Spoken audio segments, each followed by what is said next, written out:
comencemos. El intestino delgado se forma a partir de la cuarta semana. En la cuarta semana se comienza a formar el intestino delgado y hay que tener en cuenta que a la quinta se hernia, sale de la cavidad abdominal para después a la novena volver. Entonces, de que el epitelio del intestino delgado generalmente proviene del endodermo. Las demás capas, inclusive el mesenterio, vienen del mesodermo espláncnico. Escucha, el duodeno, ¿de dónde proviene? Del intestino anterior. Mientras que el resto del intestino delgado va a venir del intestino medio. En embriología, ¿qué podemos anotar? Principalmente, porque va a haber muchas anomalías congénitas, pero tenemos que recalcar la persistencia ¿de qué? Del conducto vitelino. Que esta persistencia del conducto vitelino generalmente se presenta en el 2% de la población, va a formar el divertículo de Necker. Entonces, hay que tener en cuenta este acontecimiento.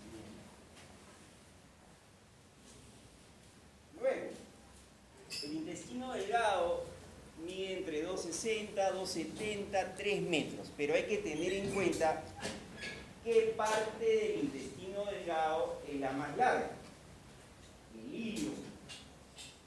Si tú sumas lo que mide el duodeno con el yeyuno, no van a ser más grandes que el ilio. Es la parte del intestino delgado mucho más larga. ¿Y qué es lo que va a tener de características? Principalmente, doctor, si hablo un paciente, ¿cómo voy a diferenciar el yeyuno del ilio? Principalmente por la parte arterial.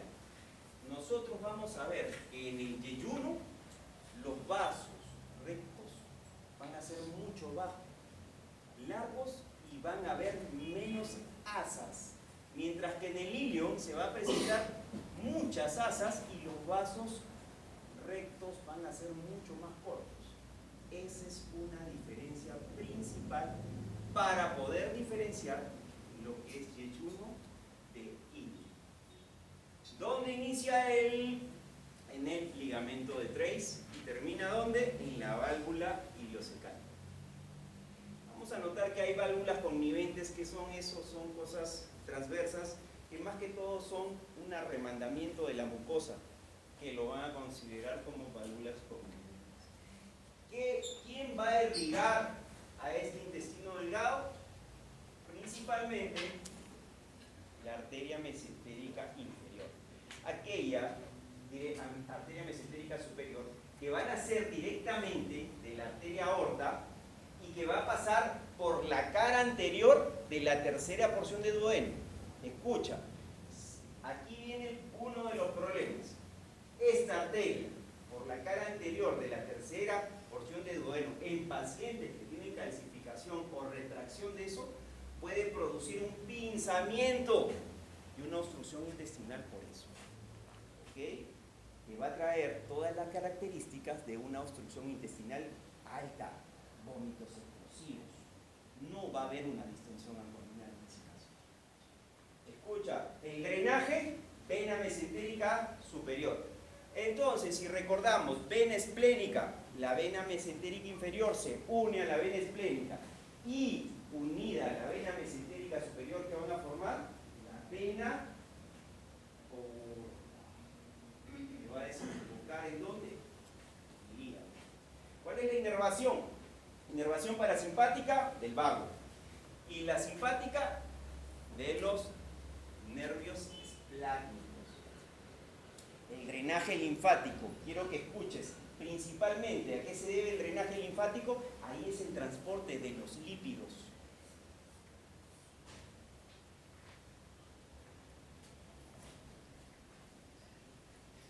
La anatomía microscópica, rápidamente, 4 capas: serosa, muscular propia, submucosa y mucosa muscular. Entonces aquí tenemos que ver, si a mí me preguntan cuál de las 4 capas es la más fuerte con la cual un cirujano debe hacer la anastomosis. ¿Ah? No, no, no, no. La submucosa, la capa más fuerte y más resistente debe estar incluida en la forma de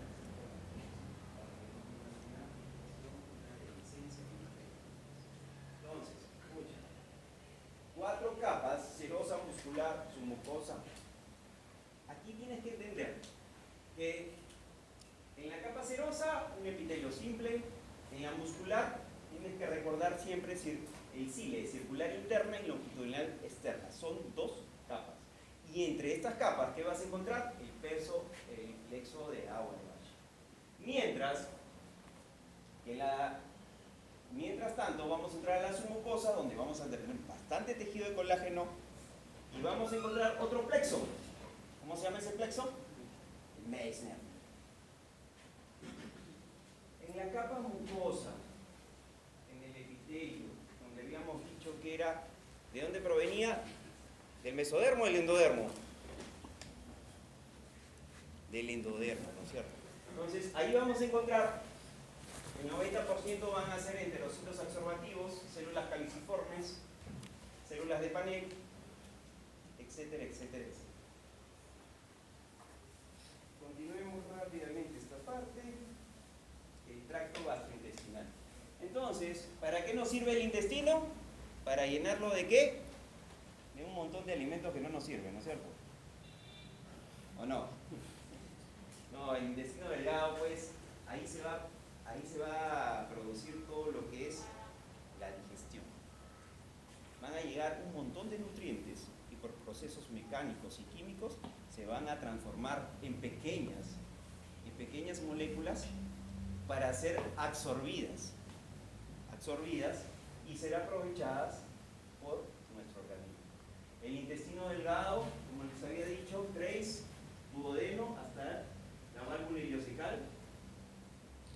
Vamos a ver componentes anexos, páncreas, hígado, vesícula, que en conjunto van a producir toda una serie de transformaciones, van a tener muchas enzimas, muchos complejos para transformar todos esos elementos en pequeños. Un ejemplo, por ejemplo, las grasas. Las grasas, nosotros tenemos, ¿qué van a hacer las grandes cadenas? ¿Cómo se van a romper estas cadenas? Las sales biliares van a hacer que estas cadenas sean mucho más pequeñas. Y la lipasa va a agarrar que estas cadenas pequeñas sean mucho más pequeñas para que sean absorbidas por los linfáticos y sean transportadas para el aprovechamiento de la energía. Obstrucción intestinal, obstrucción del intestino delgado. Como la patología, una de las patologías de emergencia más frecuentes. Un paciente que te va a llegar obstruido generalmente te va a llegar a la emergencia. Es muy raro que te llegue a la consulta, al consultorio externo. Es un paciente y te voy a mostrar aquí. Este cuadro es un cuadro gringo, donde ponen en primer lugar a las adherencias como la primera causa de obstrucción intestinal. Los gringos, segundo tema, neoplasias como en segundo lugar, y en tercero recién ponen las hernias, cuarto la enfermedad de Crohn y el resto, bueno, misceláneas como persistencia del divertículo de Meckel, etcétera, etcétera, etcétera. Eso pasa en Estados Unidos. Aquí en Perú no. Aquí en Perú sigue siendo las adherencias en primer lugar y en segundo lugar las hernias. ¿Por qué? Porque todos los gringos que tienen hernias tienen un seguro privado y se la operan rápidamente. ¿Ok? Perfecto. Entonces, ¿cuáles son las operaciones más frecuentes que producen adherencias? Principalmente las ginecológicas, ¿no? O cesárea, o histerectomía. También pueden haber la apendicectomía, la colon, pero principalmente problemas ginecológicas. Y no solamente ginecológicos, que pueden también ser inflamatorios e infecciosos. Ejemplo, un acceso tubovárico roto le puede traer un apelotamiento de intestino delgado en esa zona, formar un plastrón y una obstrucción intestinal. Y aquí, entonces, ¿cuáles son las lesiones extrínsecas que van a producir una obstrucción intestinal? Yo les había dicho casi siempre las posoperatorias. Una vez que tú llegó el paciente y tú le has descartado que este paciente no se ha operado, entonces definitivamente tienes que ir a buscar hernias. Hernias. No solamente veas el abdomen del paciente, también tienes que ver la región inguinal del paciente. Buscar hernias inguinales es principal. Ojo, ya se lo dije a mis alumnos, ojo, hay hernias que no se ven y se tienen que palpar, principalmente en mujeres. ¿Cuáles son? La hernia crural, que tiene un nombre propio, hernia de Richter. Si te viene una mujer obstruida y ves que no se ha operado, tienes que palparle la región inguinal y por ahí encontrarás una tumoración compatible con una hernia crural, hernia de Richter. Y sabemos todo la hernia crural dónde se forma, ¿no? Entonces, hernias, casos raros, hernias internas, pero hay que mencionarlos: malformaciones congénitas, hernias paraduodenales, orificio de Wilton, diafragmáticas, posoperatorias. Este es importante.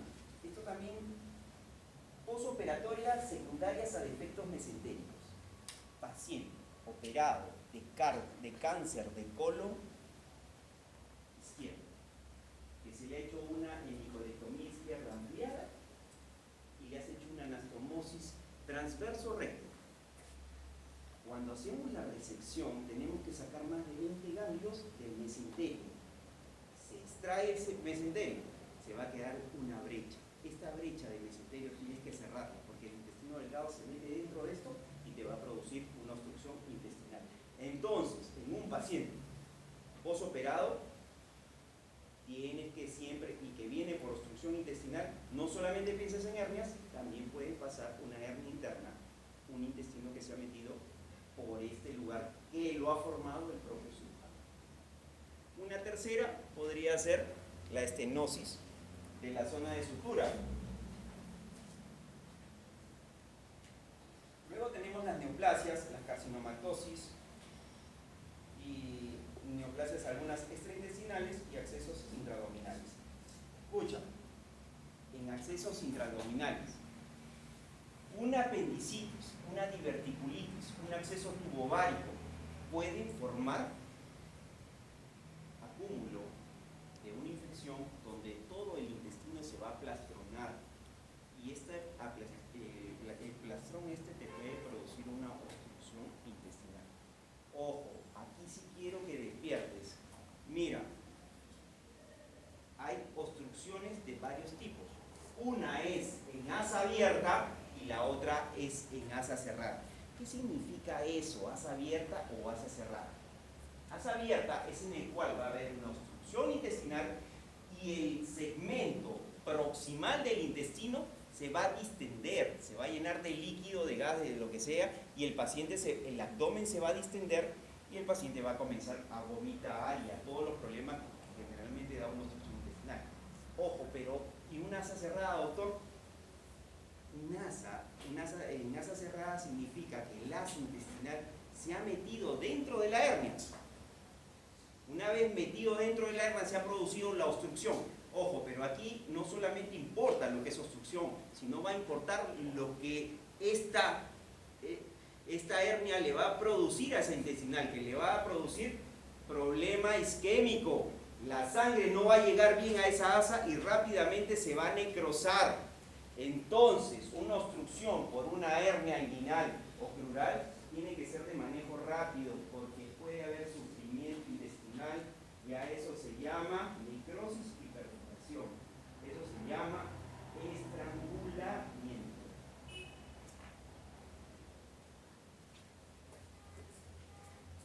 si viene un paciente con dolor abdominal y le encuentras una hernia, tienes que operarlo. ¿Qué significa lo que te estoy diciendo? Operarlo rápido.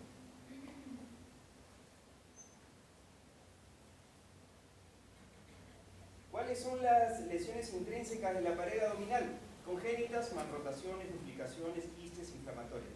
Enfermedad de Crohn, tuberculosis, actinomicosis, diverticulitis, neoplasias primarias, neoplasias metastásicas, traumáticas, hematomas, estenosis isquémica. Hace poco tuvimos un caso de un herido de bala que perforó el abdomen y perforó grandes vasos a nivel de la región retroperitoneal, que el hematoma produjo, fue el hematoma tan grande que produjo una obstrucción intestinal del duodeno.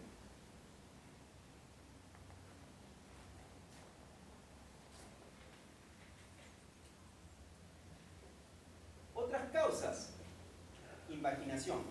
Y aquí en invaginación quiero que acuerdes de los niños, intususección. ¿Qué significa eso? Si tú tienes un tumor benigno maligno dentro del tubo intestinal, el mismo intestino va a querer aspirar esta tumoración y se produce una invaginación del intestino delgado por culpa de ese tumor, y ahí se produce una obstrucción intestinal. Es más frecuente en niños, pero también es probable en adultos. Causas, endometriosis. Bueno, la endometriosis es una enfermedad ahora bastante frecuente. Las mujeres que tienen endometriosis, es como tener una regla interna, grandes cúmulos de sangre en esa zona van a producir que el intestino vaya a encarcelar, a plástronar estos focos endometriósicos, produciendo cuadros de obstrucción intestinal.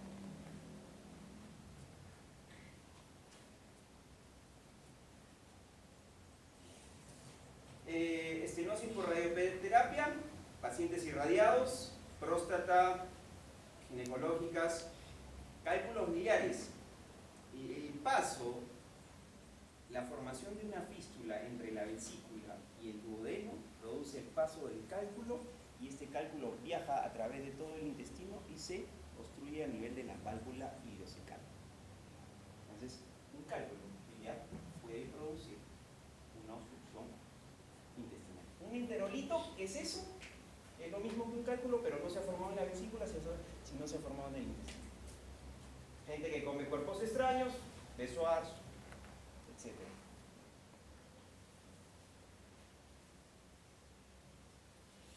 ¿Y para qué? Manifestaciones clínicas.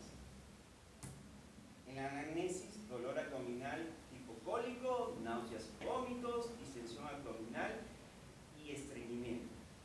Escucha, variantes, dependiendo del lugar, se van a presentar las diferentes síntomas y signos. No es lo mismo tener una obstrucción por pinzamiento del duodeno, donde es una obstrucción intestinal muy alta, vómitos explosivos, no hay distensión abdominal y todo eso, a tener una obstrucción de yeyuno, donde va a haber los vómitos y el contenido va a ser tipo puré de alberja, que es diferente a tener la obstrucción en el ilion terminal, donde los vómitos, las características van a ser tipo fecaloideo. Son totalmente diferentes. Y la distensión va a ser totalmente diferente. Pero escucha, si es por hernia, no esperes que se distiende. Trata de salvar esa asa intestinal que se va a necrosar. En el examen físico, distensión abdominal, corporismo, fluidos hidroaéreos aumentarios. Escucha, al inicio puede haber diarrea, sí, un obstruido puede tener diarrea, sí, al inicio sí, porque el peristaltismo aumenta. Trata de vencer esa zona obstructiva y puede haber diarrea al inicio. ¿Cuáles son los exámenes en una obstrucción? Dependiendo, ¿no? Son múltiples. Aquí tenemos la radiografía del abdomen de pie, donde vamos a encontrar los niveles hidroaéreos, la tomografía computarizada. La ecografía abdominal no tan buena, porque el mismo aire hace que sea un artefacto, y nosotros tenemos que tener pendiente en todo paciente obstruido la medición de líquidos y electrolitos.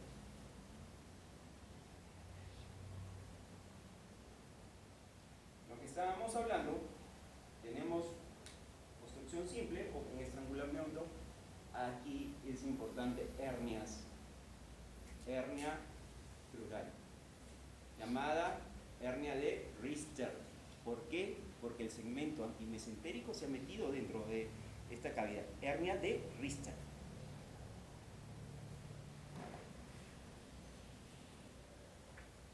¿Cuál es el tratamiento? Bueno, si es por hernia, rápidamente a sala, pero tienes que ponerle, ¿qué cosa? Una sonda nasogástrica, hidratarlo, corregir los electrolitos, y siempre es bueno colocar antibióticos por la cuestión, aunque es un poco controversial por la cuestión del tercer espacio. La mayoría de pacientes, imaginemos en el cuadro, que como sabemos que la causa principal son brías y adherencias, entonces la mayoría de pacientes van a tener obstrucciones parciales, que muchas veces con sonda nasogástrica hidratando al paciente se recoloca el intestino en su lugar y la obstrucción intestinal cede. ¿Qué hacer? ¿Qué hacer con esto? Si no cede, bueno, el paciente pasa a sala de operaciones. ¿Y qué se ha hecho para evitar que se formen brías y adherencias? Nada. Es muy difícil, se han aplicado, han hecho muchas cosas. Un tal Noble, un señor Noble, un cirujano Noble, inventó esto, agarraba y abría el abdomen y a los que tenían brías y adherencias y pexeaba a la pared abdominal y el intestino. Pexeaba muchas veces, como 40 veces, colocaba pexias en todo para que el intestino se quede en un solo lugar. Escucha, que el pobre paciente terminaba como una coladera, perforaciones múltiples, ya no usada. ¿Y qué es lo último? Lo que usé en mi hospital, que ha comprado hace poco, esta cosa membrana bioreabsorbible de hidrolinato. 900 soles de echar, no sirve para nada, los pacientes siguen formando brías y adherencias.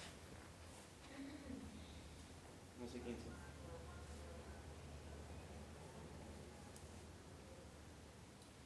¿Qué es lo que tenemos que diferenciar en nuestros casos de pacientes que tienen obstrucción intestinal? Tenemos que descartar que esto no sea un hillo. Entonces, acuérdate, la distensión abdominal de hillo, no, generalmente no hay dolor cólico. No hay dolor cólico. Y en la radiografía de abdomen vamos a encontrar distensión del intestino delgado, pero en el intestino vamos a encontrar aire en el intestino grueso. En la obstrucción intestinal no vas a encontrar aire. En el hilio sí. Entonces, aquí te voy a decir algunas causas de hilio. Por supuesto que si te viene una paciente gorda, distendida, toda grande, entonces lo primero tienes que y nunca ha sido operada, no vas a pensar obstrucción intestinal. No, muchas veces son pacientes que tienen una glucosa exageradamente, 400 de glucosa, y es un problema metabólico que está sucediendo ahí. O un paciente renal.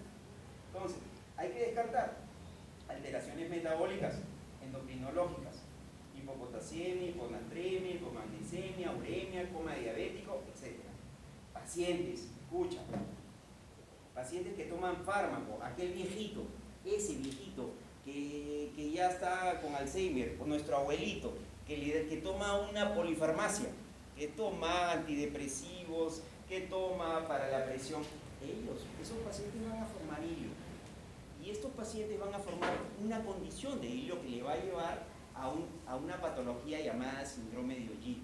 ¿Qué significa eso? El intestino se hace muy grande y muy largo y no funciona, hay trastornos de la motilidad.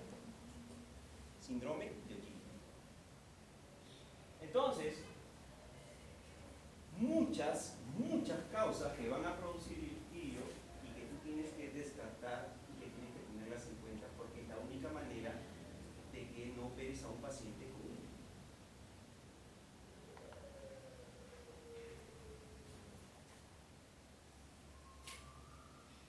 Enfermedad de Crohn.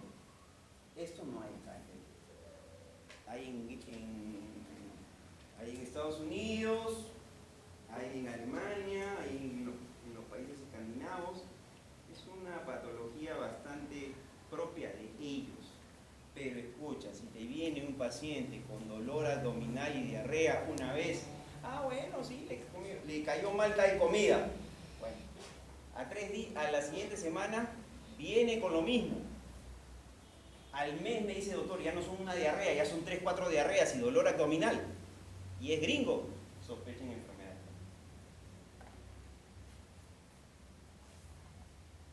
Entonces, la enfermedad de Crohn es una enfermedad inflamatoria, crónica transmural, agarra todas las capas, de causa desconocida y afecta desde la boca hasta el ano, pero es mucho más frecuente en el intestino delgado y el mucoso.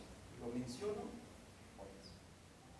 ¿Qué significa? Hay un engrosamiento, una inflamación de forma de partes del intestino delgado de manera intermitente, de manera salteada. El edema de mucosa y de la submucosa se puede advertir en el análisis microscopio antes que ningún cambio macroscópico. Acuérdate, el infiltrado inflamatorio crónico aparece en la mucosa y en la submucosa y se extiende a través de vía transmural. Aquí, la diferencia, que en la enfermedad de Crohn se van de manera tardía, se van a formar granulomas, pero no tienen calcium, como la TB. Son granulomas no gaseosos, donde vas a encontrar células gigantes de tallo. En la TB sí, pero aquí no. ¿Cuáles son las manifestaciones clínicas? Dolor abdominal, diarrea, como le dije, paciente, dolor abdominal y diarrea. Cada vez se hace mucho más frecuente. Doctor, ya no soporto, el dolor y las diarreas han aumentado. Manera progresiva. Principales complicaciones de la enfermedad de Crohn son la obstrucción, la perforación, hemorragia, que es rara, puede ser masiva si es a nivel duodenal.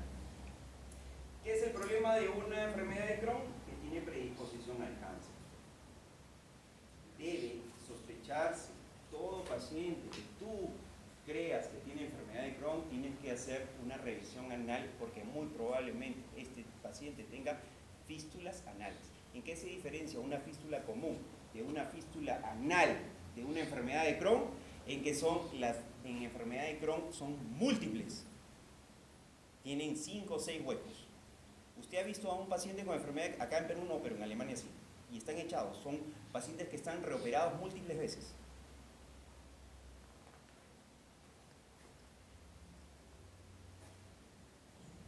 Entonces, ¿qué hacer? Los estudios con vario.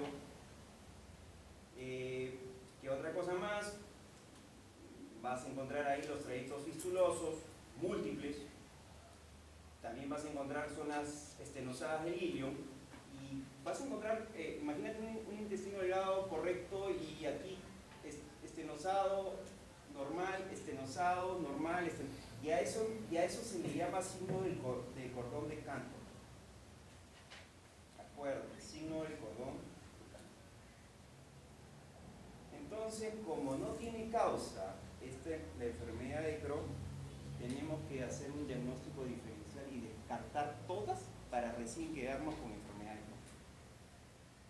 En pocas palabras, tienes que descartar una serie de enfermedades, que ahí te las pongo: inflamaciones bacterianas, tuberculosis intestinal, aquí en nuestro medio, tuberculosis intestinal principalmente, infestaciones protozoarias, amebiasis y una serie de enfermedades que pueden ser compatibles con enfermedad de Crohn. Entonces, hay que descartar todas estas para que recién nos quedemos con Crohn. El tratamiento, si no tiene causa, no hay cura. Y si no hay cura, se han tratado con diferentes fármacos, y una de esas es la sulfasalazina, polémico, la mesalamina, también corticosteroides, prednisona, budesonida, una serie de fármacos, inclusive inmunodepresores, AZT, metrotexate, una serie de cosas que al final ninguna de estas llega a la cura, cierta mejoría, más no cura. ¿En qué casos se van a operar en estos pacientes? Generalmente en casos donde haya perforaciones y obstrucción intestinal. ¿Qué se hace? Si tú entras a un paciente con Crohn y encuentras un intestino inflamado, nada. Si encuentras esa zona de estenosis, solamente la zona de estenosis es la que vas a tratar. Antiguamente se sacaba todo el intestino y el paciente quedaba con un intestino corto, y es incompatible eso con la vida, porque los trasplantes intestinales todavía son muy polémicos. Entonces, Acuérdate, si yo voy a tratar una estenosis, solamente debo tratar la parte afectada, no la inflamación. Puedes tú encontrar varias partes inflamadas en el intestino delgado, esas no tocarlas, solamente la parte que